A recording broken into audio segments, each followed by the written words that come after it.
Welcome. Welcome. Housewives of True Crime. Yeah, we're like matching. You can't see us, but Oh my gosh. If you are on YouTube, you can see us.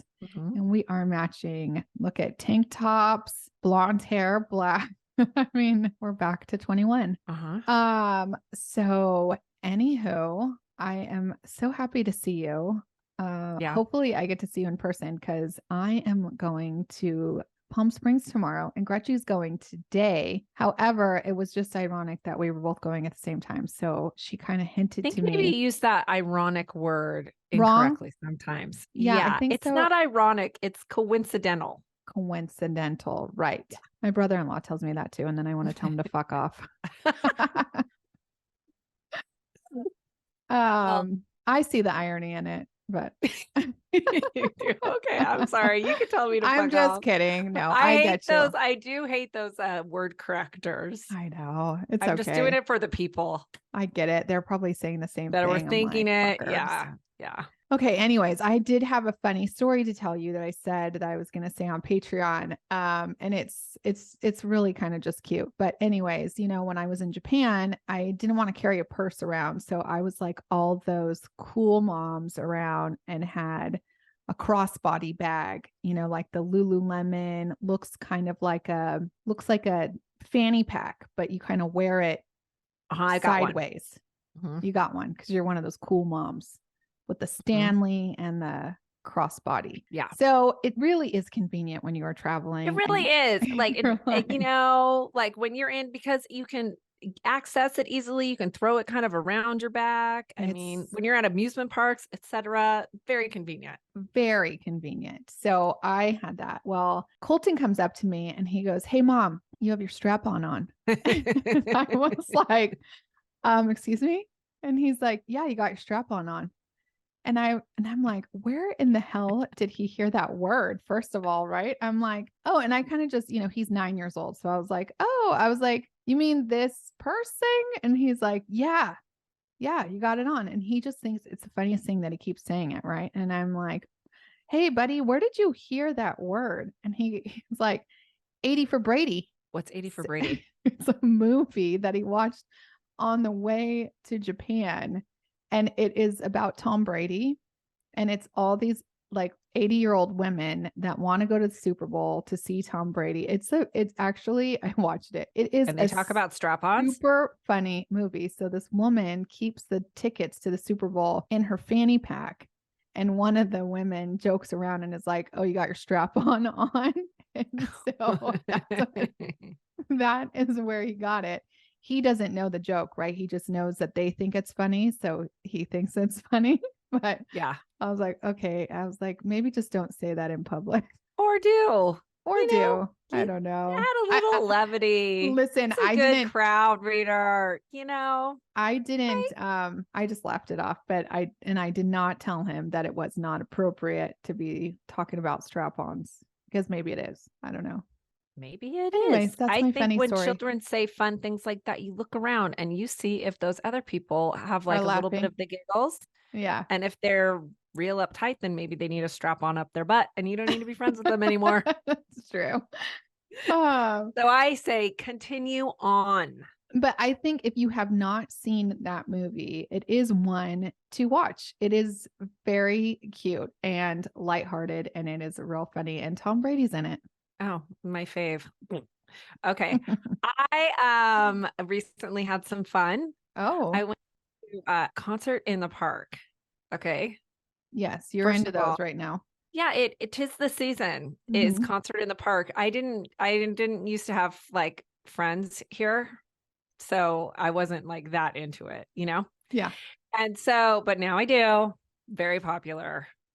Anyhow, it is a big deal, Tab. It is. What, the concert in the park? It is a huge turnout. It made me feel like I was at Coachella. Oh, no. I mean, I'm telling you, it is crazy bananas. Okay. Okay. So you have to get there at 8:30 in the morning and set up and set out by 8:30 in the morning. By the time I got there there was not an inch of like places to like set your blanket and your chairs down or anything. When is the concert? What time? It's not until 3 p.m. Oh my, so what do you do with your shit?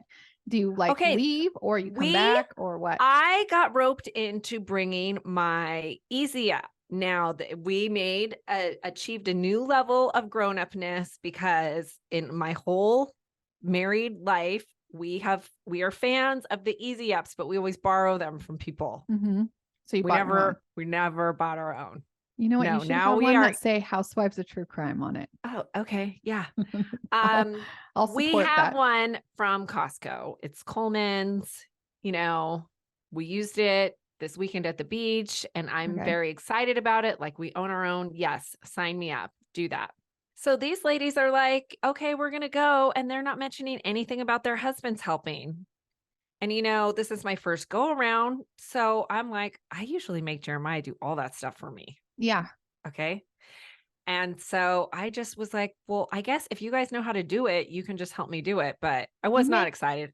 They make them real easy these days. First of all, I had to drag this shit from so goddamn far all the way to where we set it up. My hands are like red. It was horrible. I was like, why isn't my husband here? This is so stupid. It turns out just none of their husbands will wake up and do it for them. They were like, we don't have we would have our husbands do it, but they're not Jeremiah. They don't have the option. Okay. I'm like, oh no, he does not like me doing stuff like this on my own because I don't do it right, you know? Mm-hmm. So I put it up and the women, first of all, you have to like pop the center part all the way up. Mm-hmm. They're like, you don't need to do that. I'm like, yeah, I do. I'm going to get in big trouble if I don't do that.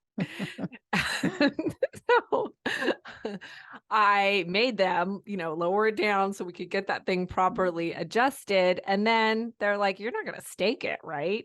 I'm like, oh, yeah, I am. I got to put some stakes in or I'm going to get in trouble. Oh my gosh. I came home. The first thing Jeremiah says to me is, did you pop the top? In, right? Oh, yeah. I'm like, yeah. Did you? You did. Yeah, I did. Okay, good. Yeah, I did. I would have been worried it was going to blow away too if I did not stake it. He does not really believe me. He's like, no, you're kidding me, right? That they were thinking about not putting the stakes in or putting that thing down. I'm like, okay, well, let me tell you, for the rest of the summer concert series, Jeremiah, you are the one that is going down with the ladies and setting up all the canopies. They just volunteered you for that. Yeah. It's kind of a relief for him. He's like, anything except for you doing it and bitching about it. You're a good husband. Yeah, sometimes I really do. Yeah, you do. Oh, and your anniversary is coming up, actually. Is it this week? When is it? Next week, I think. I know, but like when this comes out. When is your anniversary? July 18th? 19th. Oh, yes. It's on Wednesday. This comes out on Monday. So happy anniversary. Thank you. You're welcome. Do you have a case for us today? Does it have anything to involve love and marriage and anniversaries? It does. Oh, well, but let's hope that mine ends better than this one. I can only imagine. Okay. Good day, listeners. Today's case going to Australia. We are. This case comes to us from down under. It is a listener suggestion from Bella J. Thanks, Bella. Love the name. Love the name. I think it's been a minute since we've ventured to the land of kangaroos, and it's time to go back. Okay. You know, I love an accent. Makes me nostalgic for Outback Steakhouse days. I know. So good. Okay. Oh, by the way, okay. So I am not really into chain restaurants that much. Except Outback. Outback. And when we were in Florida, we went to Joe's Crab Shack. Oh, no, it's not good. It is actually awful. Yeah. I'm sorry, Joe. It is not good. It's not good. Joe, you have to reorganize or something, because it made me think, damn, like this is why I only go to Outback for the chains, because it's the only one that's like pretty damn consistent. Okay. I like a Chili's. I prefer Chili's over Fridays. Yeah, me too. My son wanted to go to Applebee's because they were giving away free movie tickets if you buy $35 worth of something. And I was like, I'm not that into Applebee's either. I mean, I want to be fancy like Applebee's, like the song. But I'm not that into it. I like BJ's. Oh, I do like a BJ's too. I like the barbecue chicken chop salad, and I love a Pizookie. Yes, that's true. Okay, there's a few. There are a few chains that I'm into, but Outback is still my number one. It's where it's at. Yeah. Okay. All right. Okay. So Allison Baden-Clay. Let me tell you about her. She was a disco biscuit for sure. Miss Allison spoke 6 languages. Wow. That's pretty smart. She probably did the Rosetta Stone. That's oh my God. ESPN. I was just about to say she must have gotten her Rosetta Stone on. Yeah. You can learn 25 languages. True. Right. And I hear you can get 40% off. Right now. Yes. Rosetta Stone / today. Yeah. Okay. Well, she was also crowned Miss Brisbane in 1993. She was also a legit ballerina. She is described as warm, talented, and intelligent, an adoring mother of 3 daughters. Seems like the only thing Allison didn't have going for her was that her better half, being her husband, Jared Baden-Clay, was more like her worst half. He was just the worst. Douche canoe, as listener Wendy would say. So to those outside their inner circle, he presented himself as a charming, successful real estate agent. His claim to fame is that his grandfather, Lord Baden-Powell, founded the Boy Scouts. Oh, I did find this a little interesting. Yes, because I sort of thought the Boy Scouts was just a US of A thing. Well, I couldn't be more wrong, Tab. Nope. Okay. No. It was actually started by great grandpa Baden in 1908 in England. And now the Boy Scouts are in 32 countries. Oh, all righty. I went down a little Boy Scout rabbit hole and found out that the current CEO of the Boy Scouts of America is a man named Roger C. Mosby, and he is the highest paid CEO in the human services category with an annual salary of $1.7 million. This shit is so bananas. I mean, Boy Scouts, Girl Scouts, sell the popcorn, people. Sell the cookies. That's right. Okay. He lives in Irving, Texas.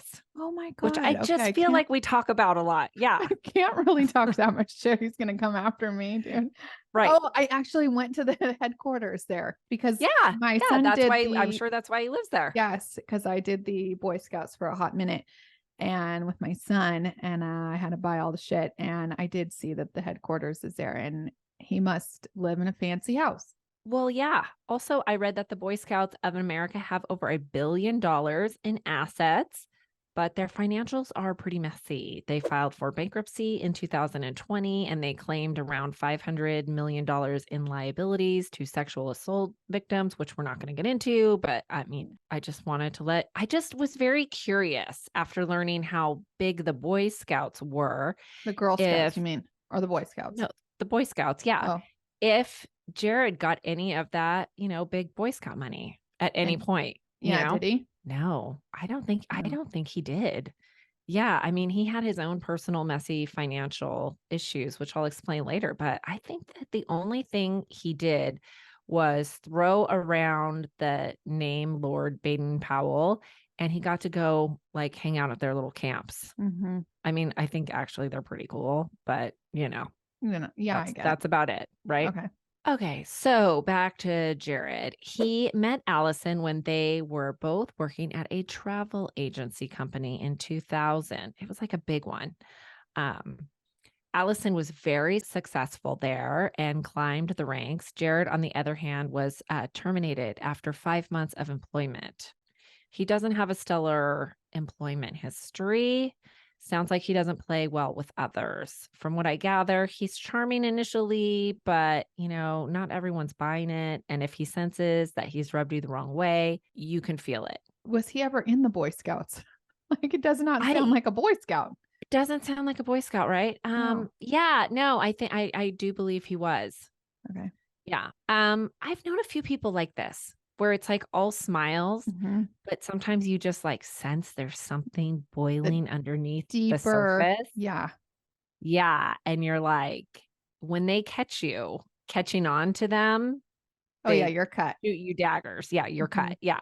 So something I found really interesting that is just like a seemingly small thing that I read about their early relationship in David Murray's book about Allison is that when her and Jared got together, she was kind of also in this on and off relationship with this other dude. Okay. She found herself with feelings for both.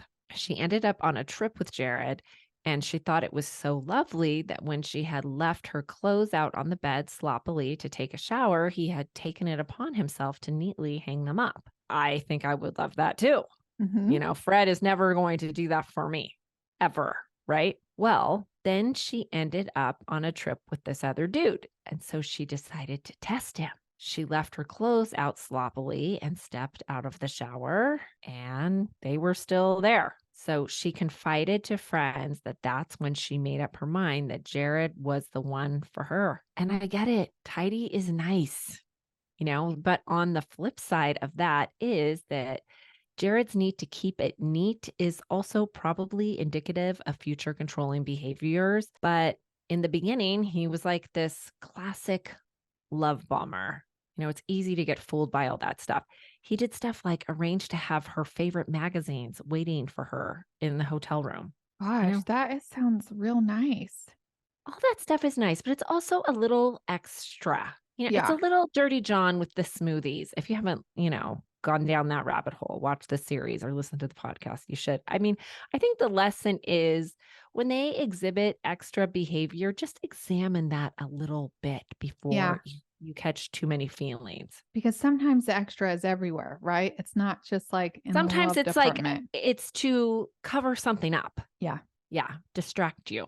Yeah. Well, I think Allison might actually have had a little pause about it because when he proposed, she told him she needed a week to think about it. Oh, for sure then. Uh-huh. She But thought something. she thought something, but she did accept and they got married and they had 3 beautiful girls. And by 2006, Jared had transitioned to working in the family real estate business, like Century 21. Okay. Wore the yellow blazers and everything. Okay. Well, Allison had her hands full with her 3 girls. And with Jared in real estate, he worked, long, unpredictable hours and also took calls all the time because, good agents are always available. True. Well, being a real estate agent is also a really good cover if you're a cheater, pumpkin eater, right? True. I didn't even think about that ever. I know. Yeah. Okay. And Jared was a cheater, pumpkin eater. He had a knack for banging clients. According to Allison's friends, she had become aware of his periodic indiscretions, but she always forgave him and just focused on her family. There was never any talk of leaving him. And when her and Jared presented themselves, they projected this picture perfect image as much as possible. Jared even wrote a blog about his life as a family man that was apparently like pretty popular, and he used it to promote his real estate business. In reality, Jared was a far cry from the doting dad and devoted husband his blog readers thought he was. People say he had this militant way of handling the children and even spoke about belting them, like very casually. 3 little girls. Yikes. Yeah. As for the state of the marriage, Allison desperately tried to hold on to it. She bought self-help books and sought out marriage counselors to fix it. And in return, Jared complained about all things domestic. He didn't like her cooking. He didn't like the way she kept the house. He withheld sex from her and demeaned Allison's attempts at, rekindling a romance with him. And he eventually told her he didn't love her. Not surprisingly, Allison suffered from depression and blamed herself for him not loving her. It's mind-blowing that Jared treated his wife like a scum and still managed to charm the panties off the ladies on the side. Jared had been having an affair with a newly divorced woman who was working in his office named Toni McHugh. Toni believed that her and Jared had a future together. They talked about marriage, and he told her he just stayed with Allison at the moment for his girls.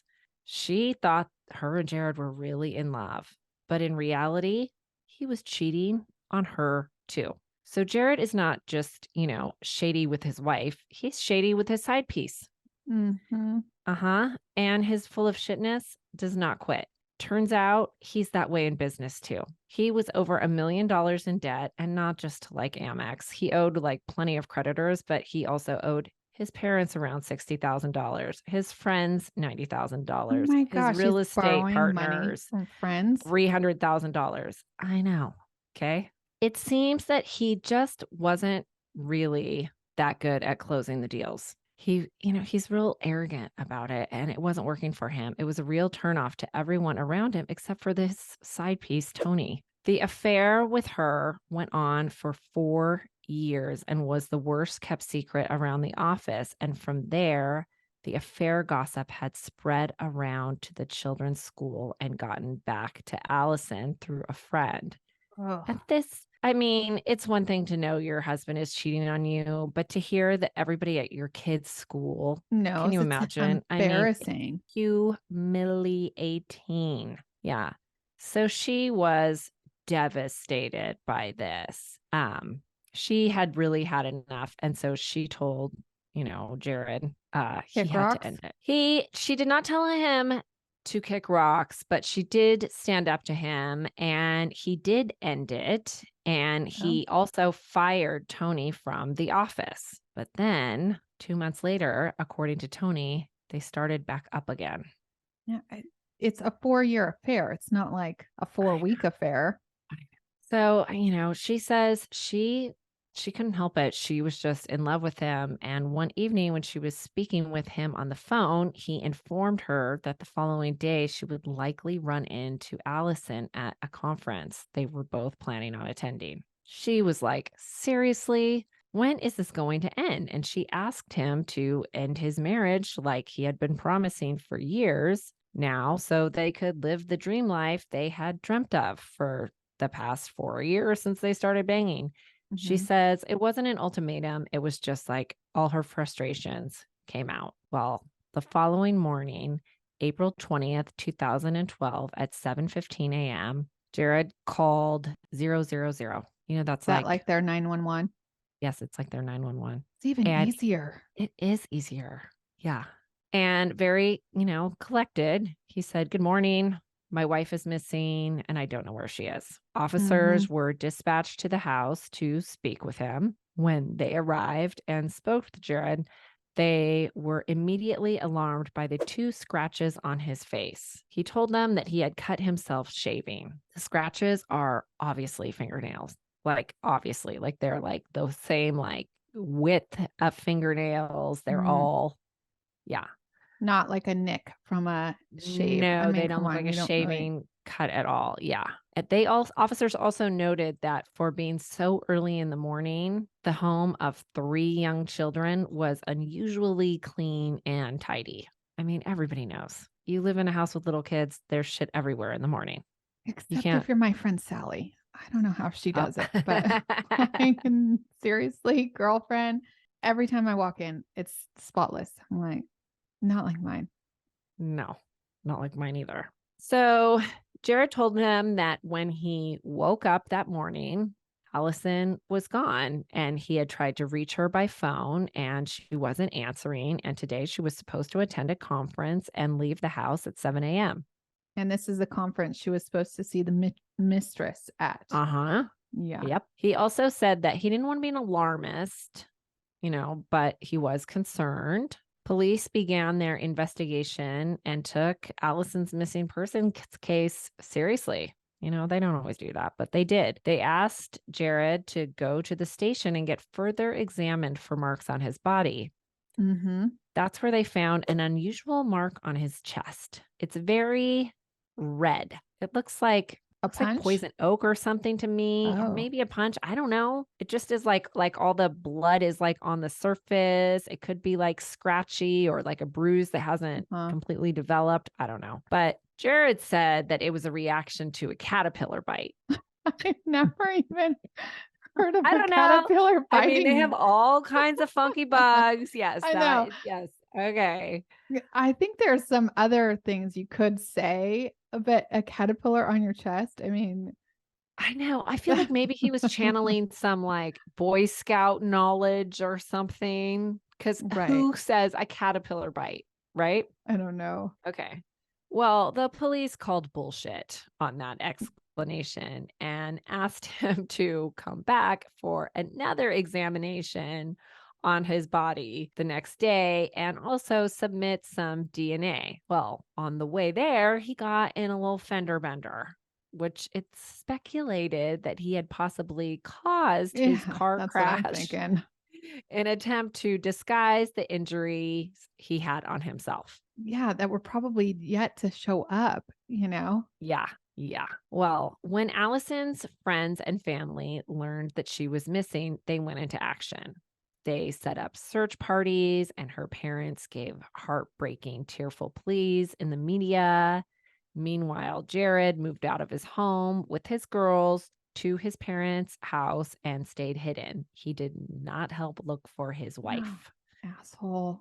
A reporter caught him outside one day with his sister, and when he spoke to her, to me, it looks like he's trying real hard to cry, but no tears are flowing. And what was also weird to me about it is, his sister is there in the background and she doesn't really say anything, but she just looks like nervous, which I would think she would be comforting him. Like, you picture like hand on the back and saying and interjecting like, please help, So it's just a little off-putting, maybe.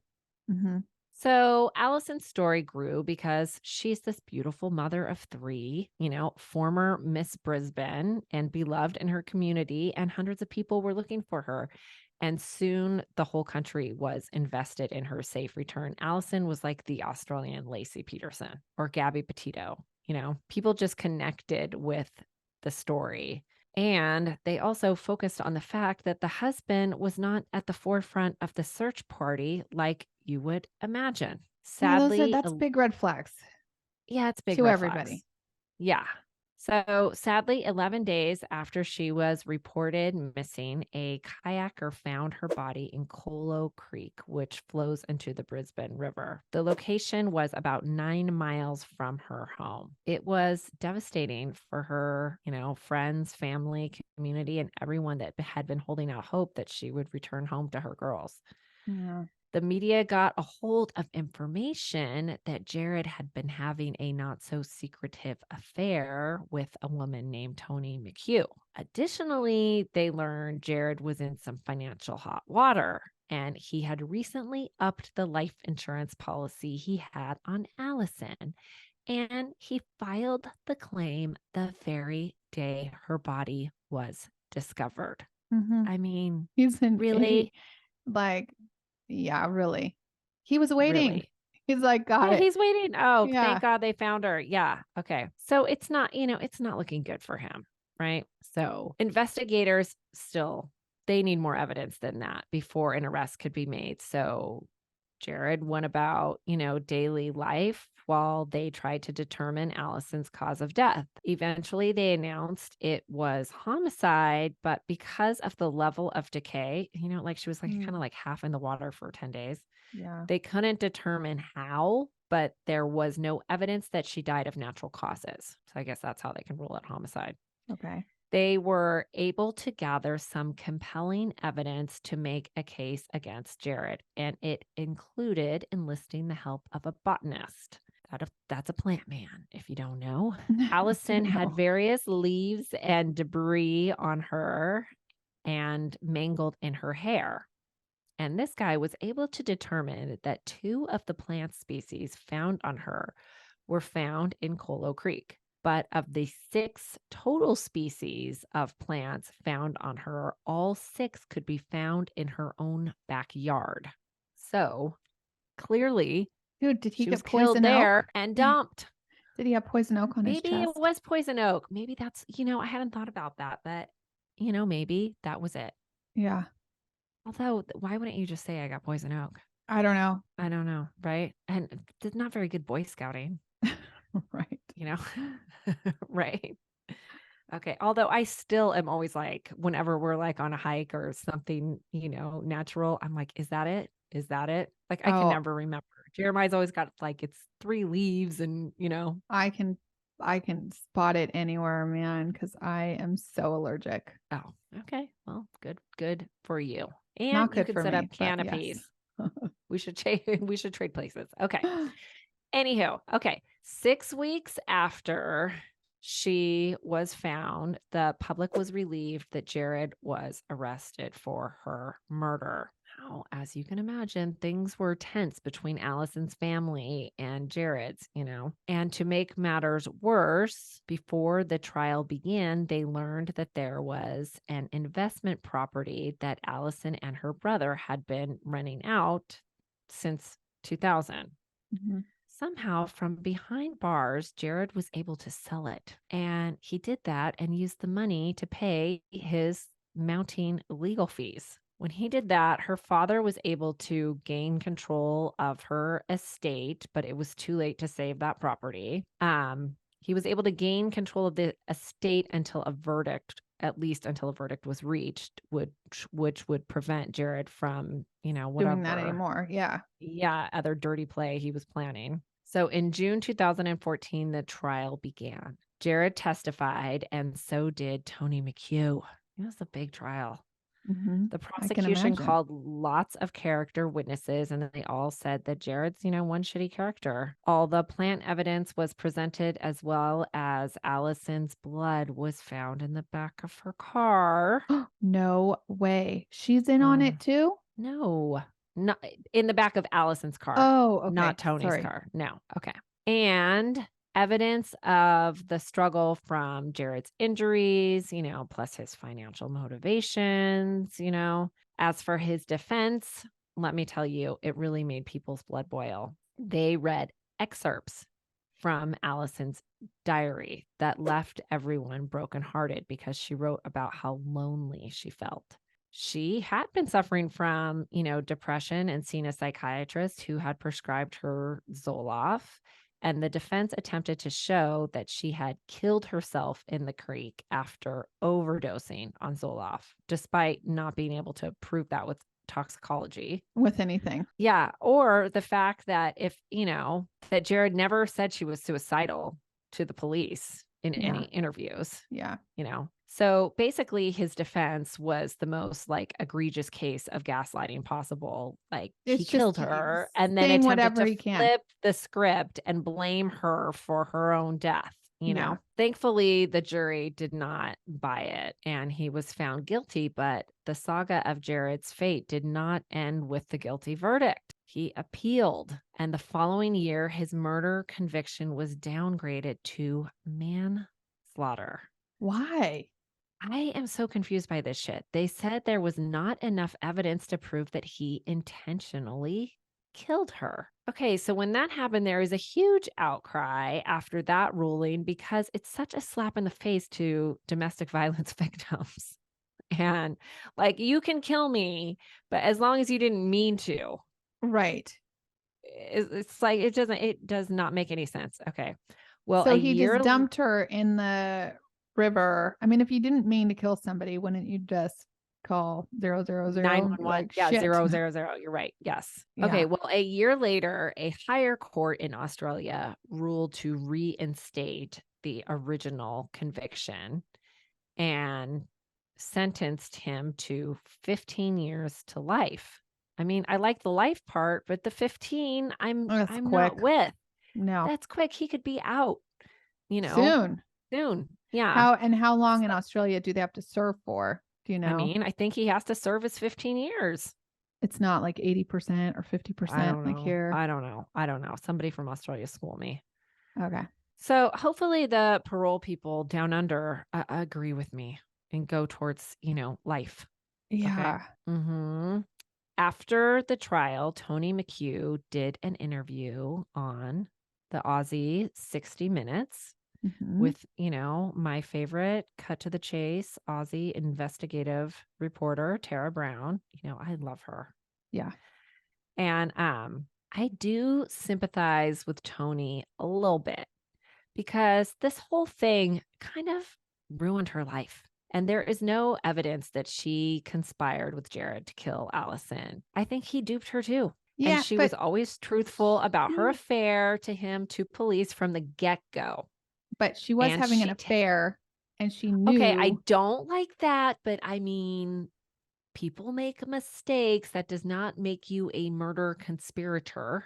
True. Okay. I mean, it ruined her life. Yeah. Well, So she also testified for the prosecution. I mean, I think she tried to do the right thing when he did the wrong thing. When he did the real wrong thing. Yeah. Yeah. So, she'll always be like Amber Fry. She'll always be known for being the other woman. Right. There was a lot of backlash because they did an interview with her and a photo shoot for Women's Day magazine down there, and she was paid for her story. Which I also am like, she's got to eat. She had children to support. Was she not married? No, she had just gotten divorced when she started getting it on with Jared. Okay. I watched her 60 Minutes interview, love the accents. I thought she had the right to give her side of the story. That's why you give in to her, because she has the accent. Maybe. It 100% is. If not, you'd be like, that stupid bitch should have known better. Yeah. Well, so she's been so highly criticized in the press. I mean, so I think, she does have a right to tell her story. I don't think she should just walk away in shame, right? Who I think should own the shame is Women's Day magazine for doing this like semi-glamorous shoot with her. They should have done the article with one or maybe two pictures with very little makeup and her looking like solemn in the distance. Yeah.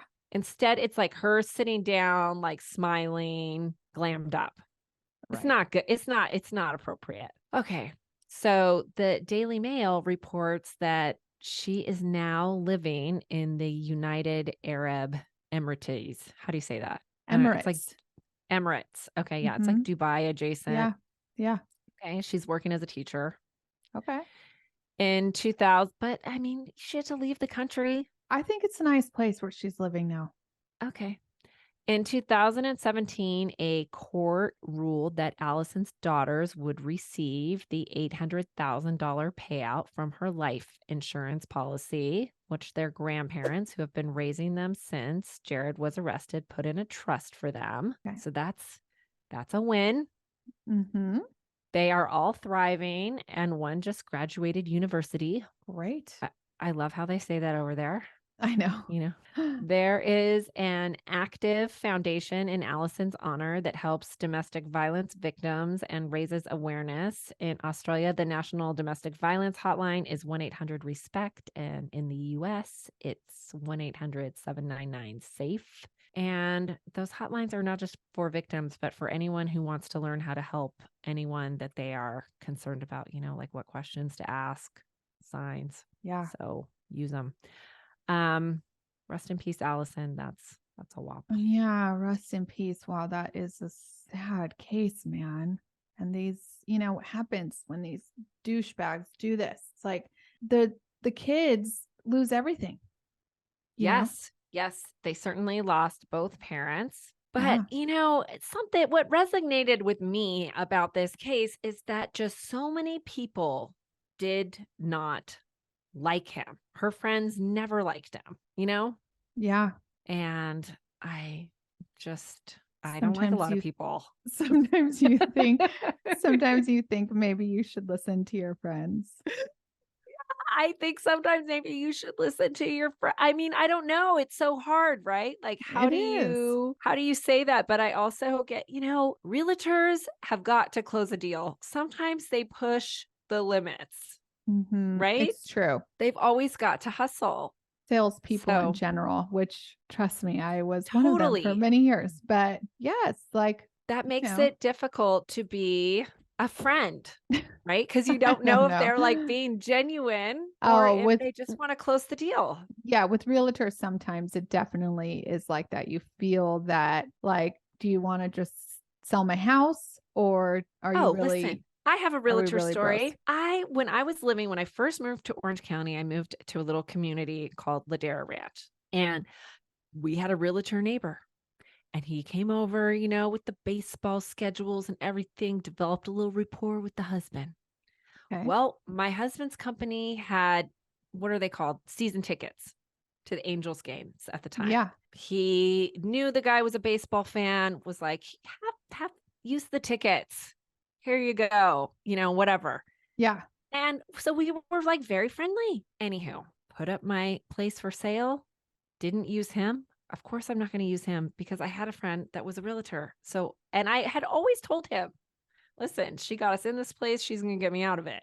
Yeah. That's how it's going to be. And stank eye, never spoke to us again. No way. Unfriended me on Facebook. No way. Mm-hmm. So I have a friend also that she had always been eyeing this house, like forever and ever and ever. She wanted this particular house. It went up for sale, and one of, like, sometimes you have like 5 realtor friends. So this one particular realtor friend of hers called and said, "Hey, I know," or it was before it went up for sale. He's like, I know this house is going on the market. Do you want to look at it before it does? You could probably potentially get in.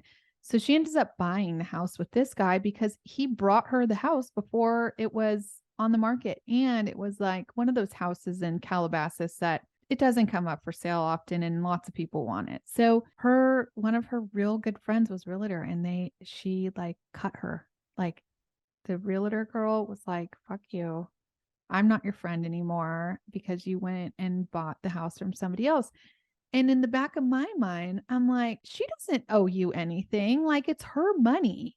You're mad that she's not paying your Like, bills? people have obligations to other people. Yeah, no. And you are just blowing it, because let me tell you, I told every neighbor that spoke to me, like, don't listen, that guy, he's not so nice, right? And otherwise, if someone would have asked me in the future, like, hey, do you know this guy? I would have said, oh yeah, nice guy. Sure, use him. But now I won't.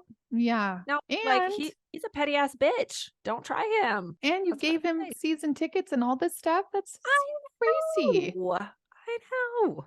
Yeah, I don't like that at all. But yeah, it does get sticky for sure. I mean, these friends are no longer will ever be friends again because of that. But So silly. it is silly. Yeah, no, we all got to go to the grocery store. You're going to run And into I them. and I Okay. also think being a realtor is really hard because I have another story on the other side that I do have a realtor friend, and he was working with somebody for a very long time. And then this other woman like knew the person that these people were going to buy the house from and tried to like slide in and cut a deal and cut him out of it after he'd been working with them for like 2 years. And it's like, okay, no, that's not okay. That's Yeah. like real bitch move, because Yeah. you're not working for free. He's not working for free, right? Like, he's spent 2 years with these people. He does deserve to get the sale. Totally. Yeah. So, I think it's a tough business, man. Like you It said, is you're always on. You're yeah, always you're always on. on. Mhm. I'm off. Always off. No, you are actually always on also. Unfortunately, we are But it's always not on. good. A bunch of people have suggested that we listen to this new podcast that came out called Scamanda, and enough Okay. people around the kind of have been telling me. But it's one of those like highly produced, which I sometimes really like, but it's a little repetitive. So it's like, yeah, you could have squeezed those whatever 8 episodes into say one. How would you answer this question? Okay. I was recently at a party and somebody was like, oh, you have, I fucking hate it when my friends tell people I have a podcast, but they still do it. It's nice. But they told her, and she was like, "Oh, who produces you?" You say Damian. Like, I ain't got one of those producers. You have Damian. He's our and producer. Then she's like, "Oh, okay." Damian. But I didn't want to sound come like, up with some like really crazy name. a title. Okay? Yeah. No, we're gonna name it Damian Productions. Yes. Yes. Mesothelioma Productions. Dom Plot. Mesothelioma. Okay. No, not Don Perignon Productions. That's what you usually call Damian. I think that sounds good. No, I feel like there's got to be some Dom Perignon mixed with mesothelioma combination. Like a J-Lo Benifer, like some kind of word. I'll work on it. All right, let's work on our production company. On my drive. Okay. And then I'm going to answer that question for you. Yes. Okay. So anyways, I am a little bit invested in this story, so I might actually condense it so you guys all don't have to like spend a bajillion hours. Also, I am sick of these Debbie Downer stories. Okay. So just so you know, people, my next story is a fraud. It's a real juicy one. It's another listener suggestion. So we're going to lighten it up. Who is it about? Can you tell us or no? Oh, is it a woman or a man? Well, I can't. It's a woman. She was on the FBI's most wanted list. And this listener suggested it. I wish I could say your name right now, but I don't have it in front of me. But she suggested it just because she's like, I was at the post office or something and I saw this woman's name up there. On the FBI wanted list? Yeah. And she's like, I think it looks juicy. She says she's wanted for fraud. And I looked into it and it is juicy. Is she still wanted? Mm-hmm. Is she in Texas? We don't know where she is. Well, if we knew where she was, she wouldn't still be wanted, Tabitha. True. Well, true. Okay. You might be hiding her under your mattress. Just kidding. No. All right, guys. Hopefully, and gals and all of y'all out there, hopefully you are getting your heat on because I think there's a heat wave going across the United States of America. Staying cool, getting in your pool, putting on your sprinklers. That's what we used to do when I was a kid because we didn't have any kind of water situation going on. So no wild rivers. No, my raging mom waters. Yeah, no, my raging water was the like thing that ties into your hose, the sprinkler, and it kind of goes back and forth. My kids are fascinated by sprinklers. They actually like cry out like, "Oh, look, sprinklers." Like it's an exciting thing. Oh, well, I don't know where they got that. It's like me. Anyways, until next week, hopefully you guys have a good week.